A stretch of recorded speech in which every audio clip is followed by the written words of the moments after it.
È una situazione, assolutamente drammatica e insostenibile.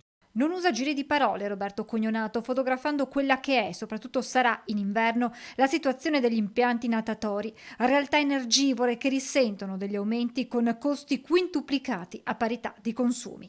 Una fattura che prima, degli aumenti dell'autunno scorso si aggirava intorno a 8-9 mila euro è diventata di 20-30 mila euro e adesso la prospettiva è che diventi di 50-60 mila euro per lo stesso livello di consumo.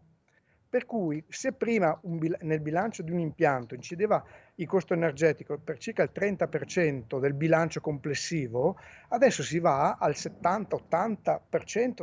A luglio alcuni impianti hanno visto fatture di 20-25 mila euro a fronte di quelle degli anni precedenti dello stesso periodo di 5-6 mila euro, un salasso per le piscine, nonostante la stagione estiva 2022 abbia registrato numeri simili a quelli del periodo pre-Covid. Quello che può essere stato un beneficio di questo periodo è stato utilizzato per andare a pagare debiti pregressi di fatture energetiche non pagate o rateizzate durante l'anno 2022 e non c'è nessuna capacità di sostenere ulteriori aggravi di costi. Le conseguenze di questi aumenti sembrano essere già scritte. Molti impianti hanno già deciso di chiudere nel periodo invernale, aprire solo nei mesi estivi, altri, soprattutto impianti di tipo privato, altri stanno valutando le possibili soluzioni che non possono essere gravati sull'utenza perché dovrebbero essere